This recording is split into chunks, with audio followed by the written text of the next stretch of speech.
Reflex TV, Channel of Reflection. Reflex TV, Channel of Reflection. Reflex TV, Channel of Reflection. Je vous salue tous, vous tous qui êtes des habitués de Nazareth Reflex TV. Je suis devant vous afin de faire la promotion d'un livre, pas d'un homme, mais d'un livre qui couche les pensées, du moins l'inspiration, du moins la legacy, comme on dit ici aux États-Unis, pour le ministre de Dieu du temps futur, du temps à venir. Parce qu'avec l'âge que nous sommes en train d'avoir maintenant, nous devons laisser un héritage à ceux qui viendront après nous. Et parmi ceux-là, moi j'y pense encore, je ne suis pas encore arrivé, mais parmi ceux-là, il y a de ceux qui sont déjà arrivés à cela, à la réalité de ces choses. Il s'agit de l'apôtre Jimmy Nembamba. Il a écrit un livre, Les épreuves inévitables dans le ministère. Je pense que Dieu lui a donné une inspiration qui convient à cette époque, parce que beaucoup aujourd'hui, alors que la Bible avait prévu dans 1 Corinthiens 10, verset 13, que vous ne serez jamais tentés au-delà de vos forces.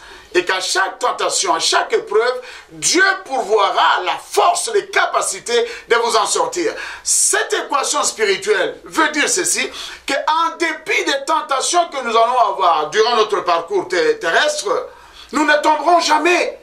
C'est-à-dire, nous sommes plus que victorieux avant même que nous puissions nous engager dans une bataille. C'est ainsi, bien-aimés dans le Seigneur, nous devons tous enregistrer ceci, que la tentation en soi n'est pas un péché. Mais céder à la tentation, c'est ça un péché. Ainsi, dans ce livre, l'homme de Dieu a esquissé beaucoup d'expériences, des personnalités telles que Joseph, si je ne peux garder celui-là, telles que Daniel aussi. Ils ont été tentés. La tentation n'est pas un péché. Notre Seigneur Jésus-Christ lui-même fut tenté dans le désert. Et la Bible stipule ceci. Poussé par le Saint-Esprit, Jésus fut amené dans le désert, pas pour deux buts, un seul pour être tenté. Pourquoi être tenté? C'est pour corriger ce que le premier Adam avait échoué. Le premier Adam a été tenté dans le jardin d'Éden, un jardin de plaisir. Mais notre Seigneur Jésus sera tenté dans le désert où il n'y avait rien. Et on va lui proposer de transformer les pierres en pain. Il n'a pas cédé. 3 fois fut-il tenté, il n'a jamais cédé. C'est ça l'héritage que Jésus nous a laissé. Vous serez tentés, mais ne vous laissez pas tomber. C'est ainsi que l'apôtre Jimmy Nembamba, à qui nous rendons hommage aujourd'hui à Nazareth Reflex TV, à Nazareth Church, nous et Nazareth Media, nous lui rendons hommage à propos de ce livre intitulé, comme je l'ai dit auparavant, Les épreuves inévitables dans le ministère. Ceci ne veut pas dire que nous tomberons dans ces épreuves-là. Nous ne tomberons pas, nous vaincrons toujours, parce que Dieu voudrait que nous soyons tentés afin de dénoncer au diable qui n'a plus d'armes. La dernière arme qui lui restait, c'était la mort. Et cette arme-là de la mort, Jésus l'a vaincu en regardant la mort en face, lui a posé cette question. Mort, où est donc ton aiguillon? Et la mort n'a pas eu de réponse. Jésus est la vie, il est aussi la résurrection. Ainsi, dans peu de temps, nous allons appeler l'apôtre lui-même, Jimmy Nembamba, pour parler de ce livre, de contenu de ce livre. Mais ce livre est déjà, comme on dit, il est déjà prêt à la vente sur Internet et aussi sur certaines églises en Europe, telles qu'en Allemagne, en France et en Belgique. Vous pouvez le trouver. Hein? Bon, en fait, vous pouvez donner, ça n'a pas de prix, c'est un héritage, c'est un don de Dieu, c'est un homme de Dieu. La Bible dit, c'est lui qui enseigne qu'il soit honoré doublement. S'il a mis un prix, il a fixé par exemple 10 €, pourquoi ne pas l'acheter à 100 €? C'est juste pour donner un coup de pouce, afin que demain, nous ayons aussi beaucoup d'héritage à laisser à ceux qui viendront après nous. Nous vous remercions beaucoup de nous avoir suivis. Le restant des détails, vous les aurez sur son website. Lui-même va vous donner les coordonnées. Ainsi, je vous remercie pour nous avoir suivis et que Dieu bénisse l'apôtre Jimmy Nembamba avec ce livre qu'il vient de publier pour le bien-être de l'Église du Christ. Amen. Shalom, shalom, comme l'a si bien dit l'apôtre Rémi, dans l'introduction pour présenter ces livres, l'âge que nous avons atteint par rapport au ministère, par rapport à la vie. Nous pouvons que laisser les écrits pour aider la génération montante qui arrive après nous. Parce que par rapport à l'âge, aujourd'hui, Jimmy doit avoir 54 ans. Et on ne sait pas combien des années le Seigneur nous laisse encore pour vivre. Si ça sera 30, 40. Vous voyez que les années de vie qu'on a déjà vécues et plus par rapport à ce qui nous reste. Nous pouvons que laisser le trace par les écrits. Nous avons été aidés par les écrits. Je me souviens, à notre naissance de la foi, nous avons été aidés par le livre de Télésbon, le Père du Réveil. Son livre intitulé La Nouvelle Naissance. Qui des années 80, après la conversion, n'avait pas lu ces livres qui détaillaient, d'une manière détaillée, comment naître de nouveau, qui est une des conditions pour devenir un véritable chrétien. Donc Dieu m'a mis à grâce, Dieu m'a mis à cœur, à la célébration des 33 ans de ministère, d'écrire ce premier livre, Les épreuves inévitables dans le ministère, que moi-même j'ai édité, qui a été préfacé par l'un de mes coachs, mentors, à la personne du professeur Robert Kwimibi Bibikam, qui est docteur en théologie, recteur de l'Université Baptiste au Congo. Ce livre a 142 pages, avec l'introduction. Vous avez 11 chapitres.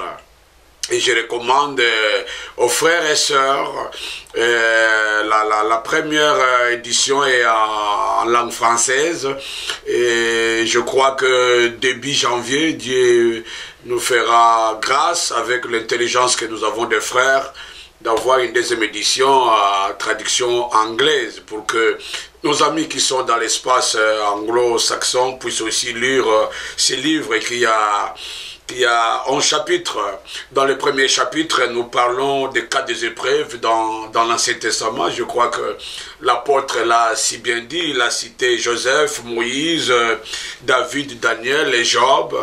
Ce sont ces hommes de Dieu qui ont résisté devant les épreuves, ils n'ont pas cédé. Vous prenez un homme comme Job. Quand sa femme s'approche pour lui dire « Qu'est-ce qui te reste encore ?» Dieu a tué tes enfants. Dieu a pris tes biens, ta santé même avec l'ulcère malin, il te reste une chose, maudit Dieu et mère. Et Job n'a pas cédé à sa femme, il est resté fidèle. Et quand il parle de Joseph, dont nous avons mis dans cette page, sollicité par la femme de Potiphar, c'est là où nous avons souligné, prêchant sur la discipline, il faut faire la part des choses entre les biens et les miens. Les biens pour Joseph, c'était qu'il couche avec la femme de Potiphar. Il avait déjà l'aval de Potiphar de gérer tout. Potiphar, dans sa maison, il était devenu comme sous ordre de Joseph, parce que c'est Joseph qui gérait les biens, tout l'argent, tout ça. Lui, il faisait que manger, boire et dormir et continuer ses courses. Mais quand la femme de Potiphar va solliciter encore Joseph, il aurait encore, de l'autre côté j'ai le mari, de l'autre côté j'ai la femme, donc c'est tout. C'était bien pour Joseph, mais c'était pas mieux. C'est comme ça il va résister à cette tentation pour fuir. Nous en parlerons, je crois, au 10e chapitre, quand nous parlerons de la tentation de la femme. On dira qu'il y a certains péchés, vous pouvez les regarder avec les yeux, mais il y a un péché où Dieu a dit on ne les regarde pas, on fuit, c'est l'impudicité. Dans le 2e chapitre, nous parlons de les épreuves dans la vie de Christ. Ça, ce n'est pas à démontrer. Il a souffert l'ignominie, la croix, jusqu'à donner sa vie. Il n'a pas cédé. La Bible dit, à cause de son obéissance, jusqu'à la croix, ce qui a fait que Dieu a élevé son nom au-dessus de tout nom, afin qu'au nom de Jésus-Christ, tous genoux fléchissent dans les cieux, sur la terre et sous la terre, et que toute langue confesse que Jésus est Seigneur à la droite de Dieu le Père.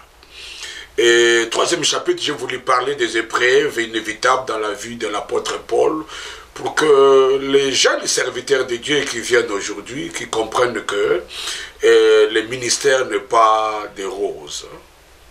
Parce que si vous étudiez l'apôtre Paul dans 2 Corinthiens 11, 23, 28, l'apôtre Paul est en train d'étaler dans les tableaux de souffrance qu'il a traversé. Je suis arrivé un jour à dire, Seigneur, je n'ai pas souffert comme Paul.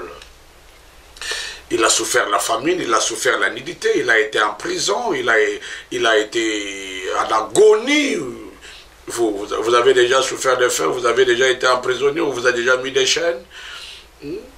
Mais Paul a été dans cette école de souffrance, des épreuves, mais il n'a pas cédé, il est allé jusqu'au bout. Il est arrivé jusqu'à la dernière classe. La dernière classe, c'est quand tu peux dire comme Paul, j'ai combattu le bon combat, j'ai achevé la course, et la couronne m'est réservée. Donc ce n'est pas à moi, mais à tous qui vont aimer son avènement. Et au 4e chapitre, nous parlons de la problématique des collaborateurs. Là, surtout dans le monde francophone, où nos églises ont des problèmes de finances, et on a essayé un peu de faire voir le conflit qui existe entre les pasteurs principaux et les pasteurs assistants. Et j'ai résumé que tout tourne autour de l'argent. Voilà pourquoi il faut une bonne administration du point de vue gestion financière pour que chacun puisse avoir sa part. Et ça va plus épargner les conflits là. Parce que quand le pasteur assistant n'est pas bien traité et que c'est rebelle, je ne dis pas que dans toutes les églises, mais pour certains c'est par jalousie, ils veulent briser les étapes. Alors que nous l'avons bien dit, que Moïse était serviteur de Dieu, Josué était serviteur de Moïse. Certains serviteurs de Dieu n'acceptaient pas l'assistanat, alors que c'est une étape d'apprentissage. Dieu fera en sorte qu'un jour, qu'Élie soit pris pour qu'Élisée reste, pour que Moïse soit pris pour que Josué reste. C'est là où nous expliquons la problématique de collaboration.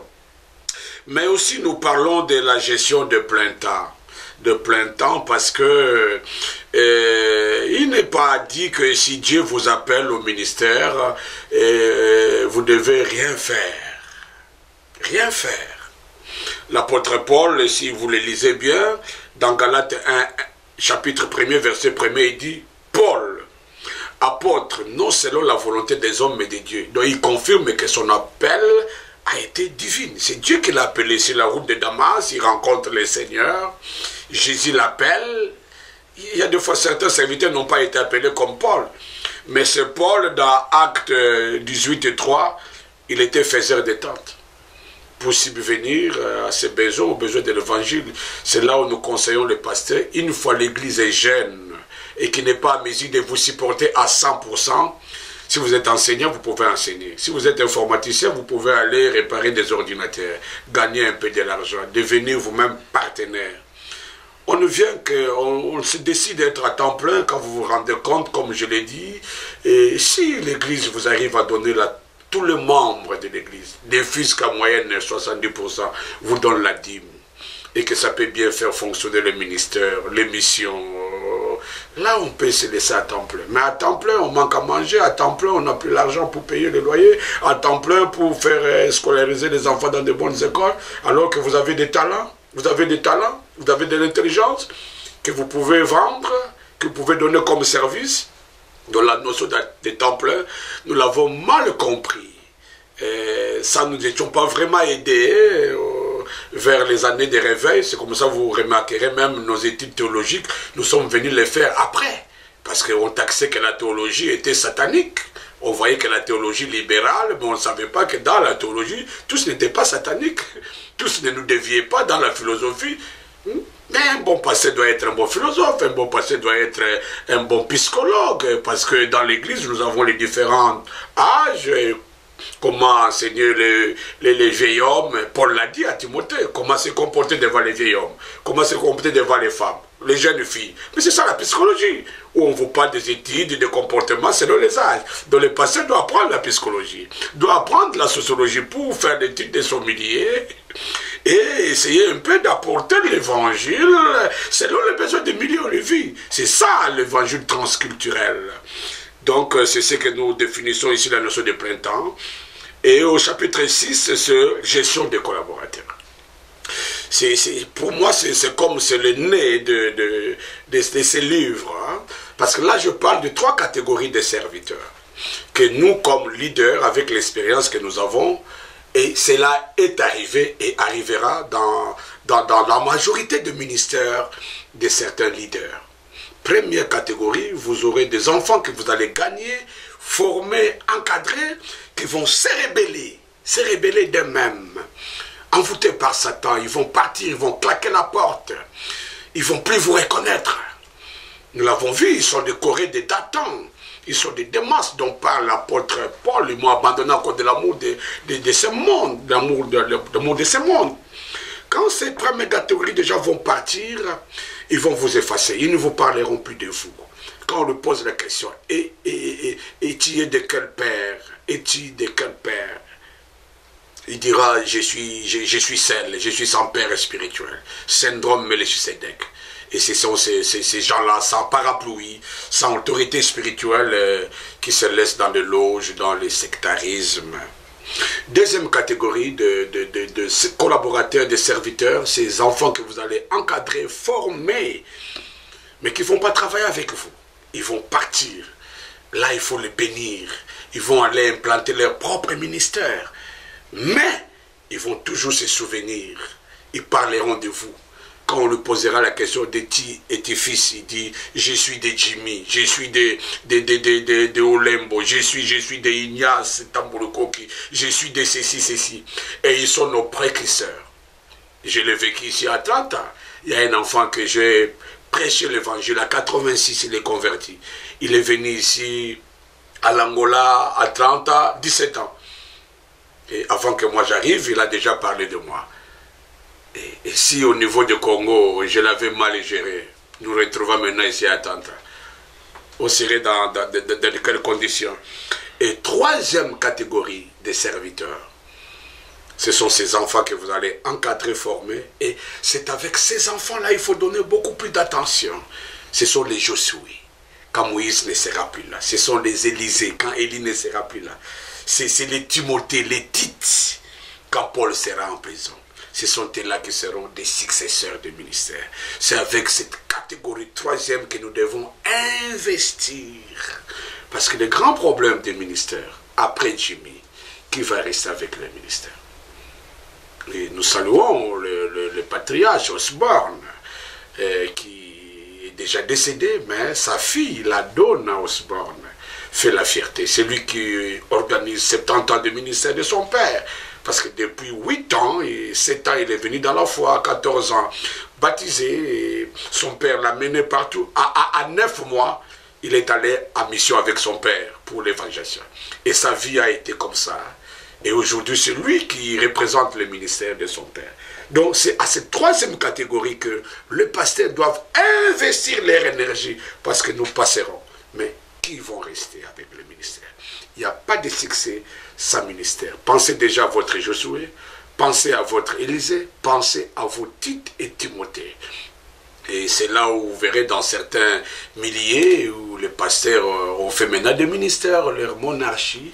Ils imposent leurs enfants à faire la théologie, encore que Dieu ne les a pas appelés. Et quand ces enfants héritent le ministère de leur papa, ils détournent la vision de leur papa. Ils font entrer les faits étrangers et le ministère se garde de la vision de Dieu. Et je parle de contentement dans ce livre parce que lui-même l'apôtre Paul a dit, je puis vivre dans l'abondance, je puis vivre dans la disette. Que personne ne vous trompe. Le ministère n'est pas la luxure. Le ministère, ce n'est pas rouler carrosse. Ça arrive dans le ministère. Mais ce n'est pas ça nos objectifs. Le contentement. Et ces jeunes serviteurs qui viennent aujourd'hui, ils viennent les aînés, rouler carrosse, ils veulent eux aussi dans cette brutalité, alors que certains, sources même de leur richesse, n'est pas de Dieu. Nous avons maintenant des mouvements occultes qui donnent l'argent, des milliers de dollars aux gens, à condition que vous ne prêchez plus l'évangile. Ces loges, vous les trouvez en Amérique, vous les trouvez en Asie, vous les trouvez en Afrique, partout. Même chez nous, même au Congo, il y en a qui sont allés même chez les féticheurs. Prendre même les fétiches qui utilisent les catcheurs pour faire tomber les gens, pour faire des spectacles. Si vous n'avez pas le contentement, vous allez aller vite en besogne et entrer dans ces lots, ces maisons noires qui se trouvent partout, en Amérique, en Europe, et pour changer l'évangile. Il y a une seule condition, que vous devenez impudique, commencez à coucher avec les sœurs de l'église, les mamans de l'église, devenir homosexuel, et sataniste même, et ne plus prêcher l'évangile, et encourager même les gens à leur dire que non, Dieu a pardonné vos péchés, passés, et présents et futurs. C'est un message de grâce qui a détruit des églises ainsi que des générations. Donc le contentement pour vous dire, ce que Dieu me donne aujourd'hui, ça suffit pour moi. Paul l'a bien dit dans Timothée, quand on a la nourriture et les vêtements, cela suffit.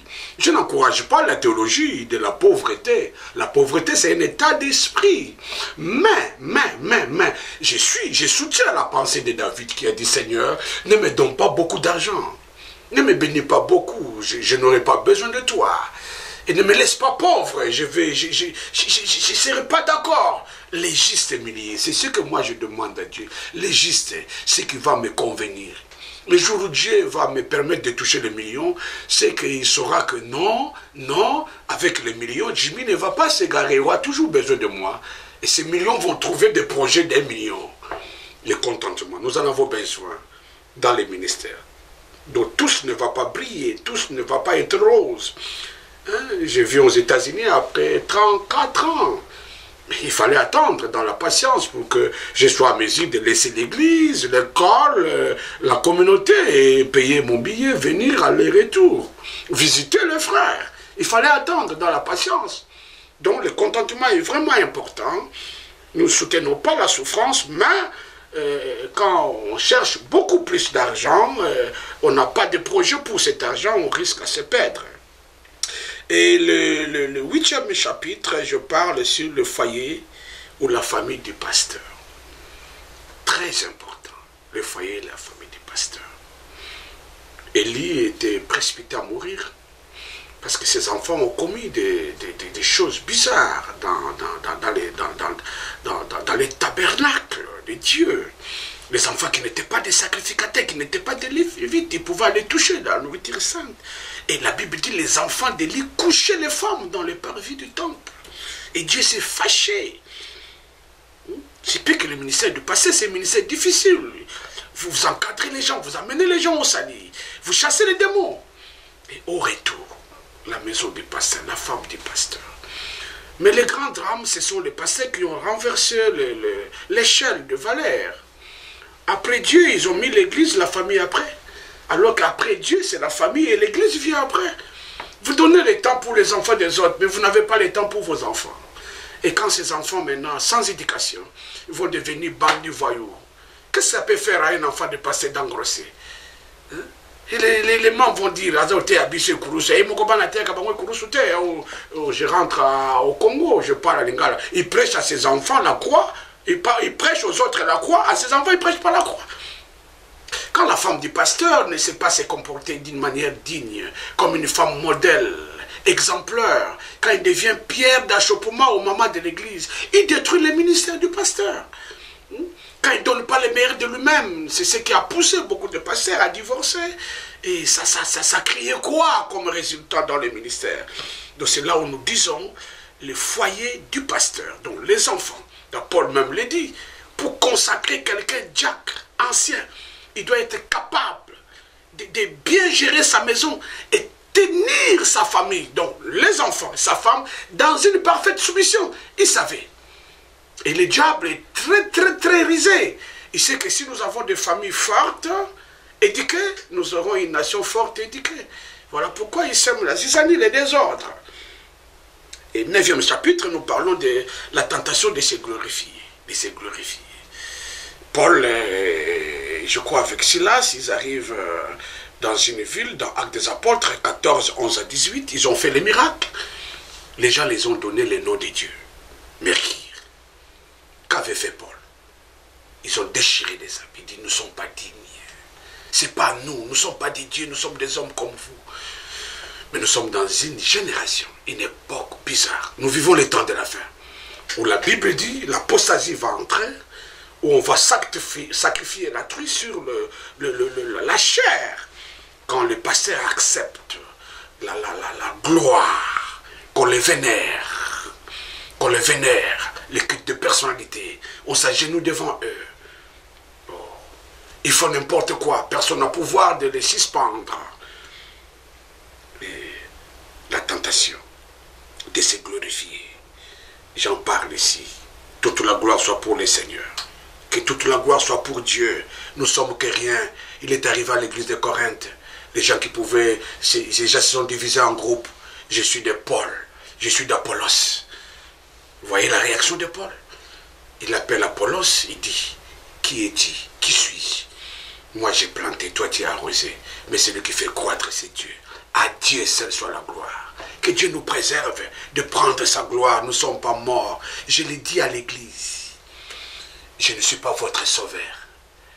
Je ne suis pas mort pour vous. Et j'ai dit même, je ne suis pas capable de porter vos fardeaux. Celui qui a dit, venez à moi, vous tous qui êtes fatigués, c'est Jésus-Christ. Moi, non. Non, non, je ne saurais pas vous donner la solution. Je vous montre le chemin.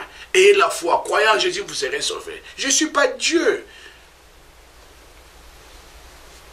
Et avant-dernier chapitre, c'est la tentation des femmes. Là, c'est ce qui arrive dans beaucoup de ministères. Le diable est très compliqué. Ève a commencé son travail de séduction d'Adam depuis le jardin d'Éden. Et les femmes, dans leur faiblesse, la Bible en parle. Akab a été détruit par sa femme Jézabel. Samson, cet homme de Dieu glorieux, il s'est vu ridiculisé par le Philistin à cause de la femme Delilah. C'est là où j'ai dit, les deux péchés, on peut regarder ça, on peut respirer ça. Mais, l'impudicité, coucher avec une femme, même dans le monde des ténèbres, il est dit, s'il y a une porte que le diable peut entrer pour envoûter, donner plus de puissance, c'est par le sexe. Donc nous, les pasteurs, nous devons apprendre à vivre avec beaucoup d'égards avec le sexe opposé. Donc les femmes peuvent détruire les ministères. Et le péché de l'impudicité, quand vous le commettez, c'est comme si vous prenez une orange et vous avez pris tout ce qui est comme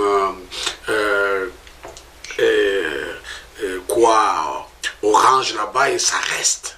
Donc, quand un pasteur tombe dans l'impudicité, l'onction, il reste vide, il reste avec rien. Il cabote, la gloire est bannie du temple. On ne fait que crier en vain, ce sont des bruits de cymbales que Dieu ne veut pas écouter. Donc faisons beaucoup d'égards. Donc comportez-nous d'une manière digne avec les sœurs en Christ, avec les femmes en Christ. Envers ces diaconesses, il faut avoir beaucoup d'égards. Ces femmes mariées, beaucoup d'égards. Ce sont des femmes d'autrui. Sexe opposé, faible. Une fois vous cédez dans l'impudicité, vous perdez toute la gloire. Et enfin, c'est la résilience. La résilience. Vous savez, parmi les 5 dons ministères, apôtre, c'est celui qui implante, qui part. Prophète, il donne la prophétie, la direction. Docteur, il enseigne. Évangéliste, il fait la campagne. Mais le pasteur, c'est celui qui reste avec les brebis. C'est lui qui porte le poids de toutes ces plaintes, de tous ces jugements, ces critiques. Et il a besoin de la résilience. Et la résilience, c'est avoir cette capacité de résister devant les traumatismes, devant les attaques. C'est là où nous conseillons et aux pasteurs de développer ces 2 caractères, l'intégrité et la loyauté. La loyauté, c'est le respect à la parole donnée. J'ai dit, je vais te servir jusqu'au bout, je ne céderai pas, et je vais être loyal. Comme Jephthé, il a dit au Seigneur, je vais aller en guerre. Si tu me donnes la victoire, au retour, celui qui sortira le premier à ma maison pour me saluer, je vais te l'offrir en holocauste. Mais il ne savait pas qu'il avait une seule fille unique. Dans sa tête, il avait imaginé que ça serait un des serviteurs qui allait sortir. Mais voilà comment Dieu veut voir la loyauté de Jephthé. Quand il rentre de la guerre, la première personne qui viendra la saluer, c'est sa fille unique. Oh, Josué. Et Jephthé s'exclame et dit, ma fille, pourquoi? Mais il a respecté la parole. La fille va demander à sa papa la permission de lui permettre d'aller dans les montagnes avec ses collègues vierges. Quand je lis ces textes, j'ai les larmes. Cette fille qui demande à son père, permet que j'aille avec mes amis vierges, je n'ai pas connu de mari. Mais tu m'as donné comme offrande à Dieu que nous allons adorer, pleurer. Et après 2 mois, la fille est rentrée. Et Jephthé a donné sa fille en sacrifice. Il est resté sans enfant à cause de la loi, des paroles données. Les jours qu'on t'a ordonné, pasteur, on t'a habillé en corps pastoral, à tenue d'autorité. Tu as prêté serment. Je vais te servir jusqu'au bout, je serai fidèle, je serai modèle. Il faut le rester jusqu'à la mort. Et l'intégrité, c'est cette vie qui nous demande de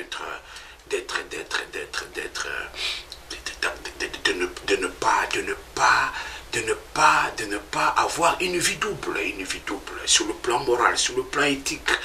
Et l'intégrité veut que même l'évangile, nous ne les changeons pas. Peu importe le temps, peu importe les époques, peu importe les circonstances. Comme l'apôtre Paul a dit, ne changez rien. Même si un ange venait du ciel et qui vous dise que vous apportez notre évangile, ne l'acceptez pas.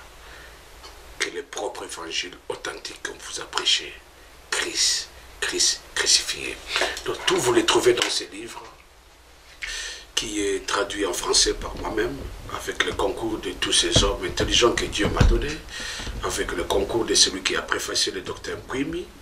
Ce livre est déjà présenté sur Internet, je crois que dans si peu de temps, et vous pouvez acheter ça en ligne. Et pour ceux qui sont dans le monde anglophone, je crois qu'avec le concours de l'apôtre Rémi, la traduction sera faite, ça sera même imprimé ici aux États-Unis.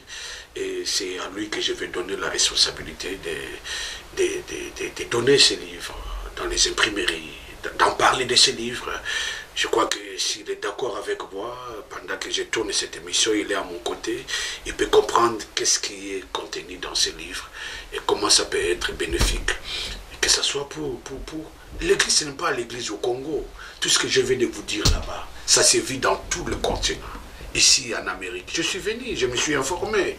J'ai compris que ces livres, les Américains en ont besoin, les Français en ont besoin, les Asiatiques en auront besoin. Et nous allons faire en sorte que ça soit même en chinois, que ça soit même en arabe, parce que nous croyons que l'évangile a atteint aussi ses contrées. On se retrouve dans des conventions avec des Indiens, avec des gens des Risses, des nations qui étaient hostiles à l'évangile, ils croient.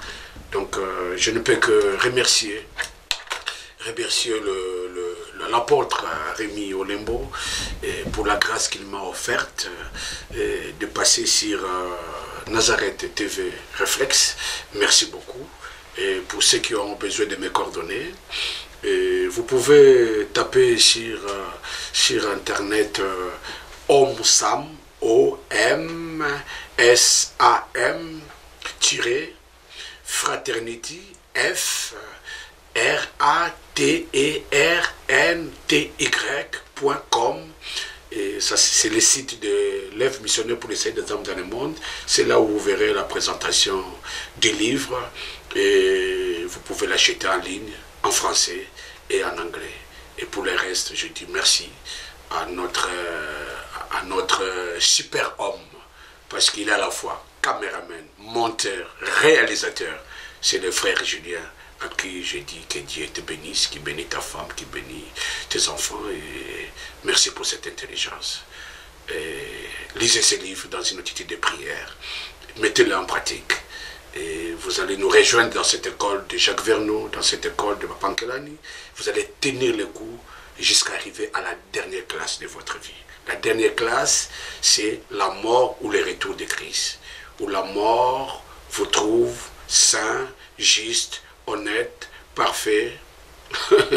Où Christ revient, vous serez parmi ceux qui seront enlevés, transformés en clin d'œil. Que Dieu vous bénisse. Amen.